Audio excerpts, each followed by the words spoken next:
Grammy Award-winning singer, songwriter, and producer Jon Secada has carved out a remarkably unique career for himself in the entertainment industry.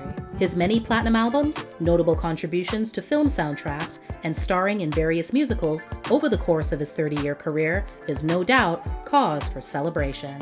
But so is his journey as a child from his native land of Cuba to the United States, and from a teacher to an international Latin music superstar. Jon was born Juan Francisco Secada Ramirez on October 4, 1961, in Havana, Cuba. His father was incarcerated in the 60s for 3 years as a political prisoner to the communist Cuban government. When Jon was 9, the family received permission to emigrate and moved to Miami, Florida, settling in the community of Hialeah. Jon told Oprah Where Are They Now in 2017, "Being raised in Cuba still carries some very interesting memories for me.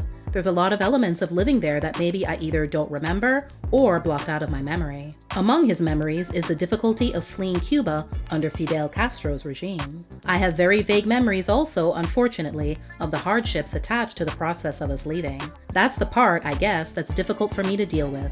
My father being a political prisoner and the pain of seeing my parents do what they needed to do to find a way to get out of the country." From the moment he touched down on American soil, Jon's musical taste gravitated towards pop and R&B artists such as Billy Joel, Elton John, Stevie Wonder, Earth, Wind and Fire, and Marvin Gaye. He knew he could sing from an early age, but didn't really get into music until his second year of high school because he was so shy. He officially solidified his decision to pursue music professionally under encouragement from his music teacher. She inspired him to take it more seriously and study it at a university level. After graduating from high school in 1979, Jon attended the Frost School of Music at the University of Miami, where he received a Bachelor of Music and a Master of Music in Jazz Vocal Performance. From the late 80s to the early 90s, he was a teacher at Miami-Dade College while also performing in nightclubs, doing voiceovers, and writing jingles. During this period, he also married for the first time in 1988. The union, however, would end 5 years later. In 1986, some of Jon's acquaintances at school introduced him to Emilio Estefan, a musician in Miami Sound Machine and husband of singer Gloria Estefan. Those acquaintances just happened to also be members of the band. Emilio listened to one of Jon's demos and decided to become his mentor and manager. Additionally, Jon began working in the studio, being a songwriter, producer, and doing background vocals. He also released a few non-album singles throughout the mid to late 80s, but they didn't gain any traction. In 1991, Jon co-wrote and was a backup singer for Gloria's #1 hit, Coming Out of the Dark, a song off her Into the Light album and inspired by her tour bus accident the year before, in which her back was broken. He also co-wrote several other songs on the project. Over the years, he would go on to write for many other artists, including Ricky Martin, Jennifer Lopez, and Mandy Moore. After several years of behind-the-scenes work, Jon finally released his self-titled debut album in May 1992 on SBK Records. It contains the smash lead single, Just Another Day, which reached the top 40 on the Billboard Hot 100, top 5 on Adult Contemporary, and #1 on the Latin Songs chart. 3 other singles, Angel, I'm Free, and Do You Believe in Us, all achieved the same chart rankings. Emilio had the bright idea to convince the label to let him also record all the songs in Spanish. It couldn't have been a more perfect decision. In the fall of that same year, the Spanish version of Jon's debut album dropped, and subsequently won him his first Grammy for Best Latin Pop Album. Jon's second English-language album, Heart, Soul, and a Voice, would be released 2 years later.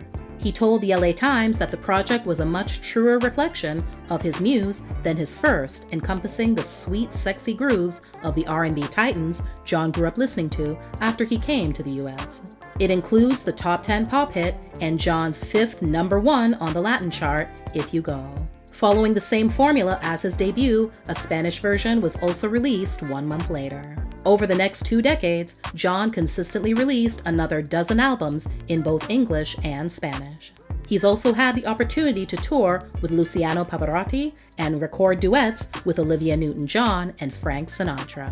Since he'd already developed an attraction to theater while in college, Jon, at different times in his career, took on the challenge of Broadway in productions of Grease, Cabaret, and Joseph and the Amazing Technicolor Dreamcoat. In his own words, he admits it was a lot of work, but it did fulfill and enrich his life as an entertainer more than anything else he's done, especially when it comes to being on stage and singing. Jon gave reality TV a try in 2006 when he signed on as a judge on Latin American Idol. He went on to hold the position for the entire 4-season run of the show. After that, he tapped into his dancing skills with a 2010 appearance on the Spanish language version of Dancing with the Stars. Viewers were also able to see just how important health and fitness is to Jon when he showed off his ripped 47-year-old physique.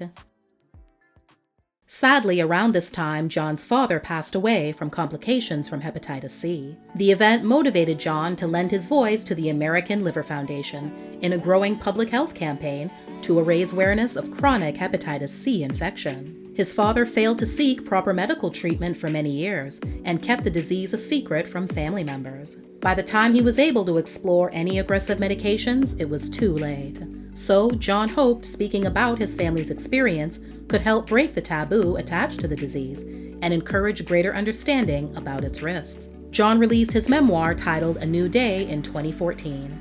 In the book, he shares the lessons he's learned that made him the resilient person he is today. His commitment to education and helping others also led him to create the Jon Secada Music Scholarship at the University of Miami.